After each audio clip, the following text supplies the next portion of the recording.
Welcome everyone to this trailer reaction video, the first one here on Corn Shack 2, and this is what's going to kind of happen on this channel, trailer reactions and extended thoughts on current events in gaming and the like whenever I get a moment, something that piques my interest, which classic gaming, retro-related gaming will always do, and they just announced Mega Man Legacy Collection 2.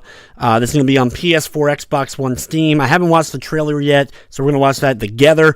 Talk a little bit about it during it and a little bit after, and I even have my Legacy Collection 1. Just went ahead and grabbed that off the shelf. It's actually still sealed, but that's because I bought it digitally, and then months later, they did a physical release. I wish Capcom would not do that again, but I have a feeling they're not going to have a physical release right away when Legacy Collection 1 ends up hitting store shelves. But without further ado, let's get into this. Mega Man Legacy Collection 1 was Mega Man's 1 through 6, and this one is going to have Mega Man's 7, 8, 9, and 10. So, which I don't mind at all of having those games, you know, the ones that weren't included, and it's kind of like the second set of classic Mega Man. No announcement of anything like a Mega Man X Collection or anything like that.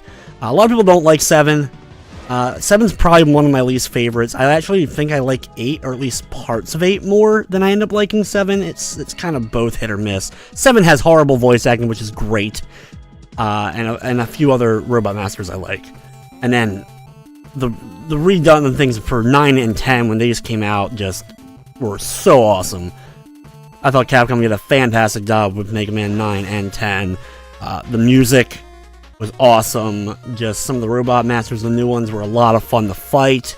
Just overall fantastic games. I loved both of the Mega Man 9 and 10. I was hoping Capcom was going to continue it. Maybe we get 11, 12, 13. You could release a new retro Mega Man game every year, and I would be buying it day one still.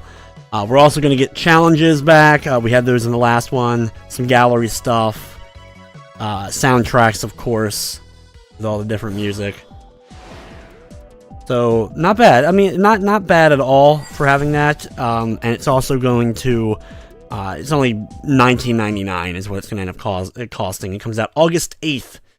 August 8th. And the last one was August as well, when it came out digitally. I want to say it was like... You know, it was like 2 years ago. I want to say 2 years ago for Legacy 1. And then, so 2015. It may have been that long ago. I can't remember. Time flies at this point. The disappointing things for me here are, well, I understand keeping the numbered ones going. Where is Rockman and Mega Man and Bass, or Rockman and Forte? If I don't say it right, people just lose their freaking minds when it comes to Mega Man. If you say things wrong, and I intentionally do it most of the time because it just seems to bug people really bad, even though they know what I'm talking about, which always drives me, like, it boggles my mind how much people care about how you say certain words.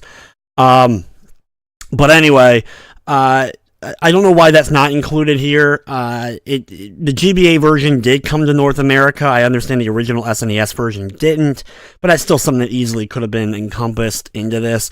It fits right in. It's part of the original Mega Man series. It also, since there's only 4 games in this, and there was 6 in the last one, maybe a couple of the side games could have been included. Yeah, not people are going to really care, but like Mega Man Soccer, and there's a numerous amount of other classic related Mega Man titles that we either didn't see at all or just are more obscure. Heck, you could even throw this Wonder Swan version of Rockman and Forte in.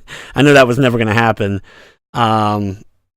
but that would have been cool to see. So overall, a decent collection. At $19.99, you know, is it overpriced? You know, we'll have to wait and kind of see.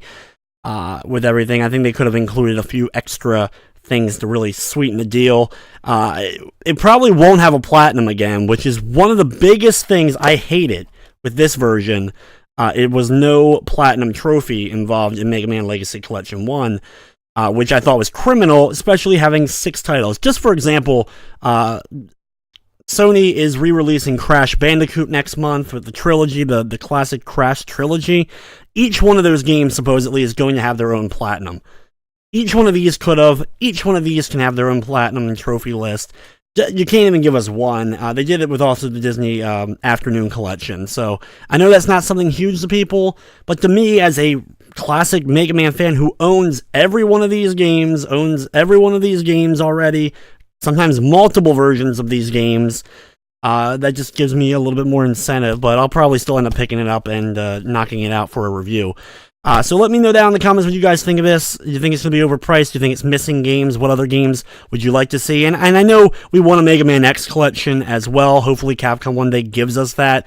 But since it is classic Mega Man, we're just doing like the original Mega Man series. Keep in mind with that, what other games you would end up wanting to see. I mean, let's be honest, they could have included 1 through 10 all in Legacy Collection 1. For sure. There's no reason why they couldn't have done that space-wise or logistic-wise. But hopefully, it'll still be fun. Cross fingers for a platinum trophy. If it does, I'll be happy. But anyway, guys, thank you so much for watching this video, and I hope you enjoyed.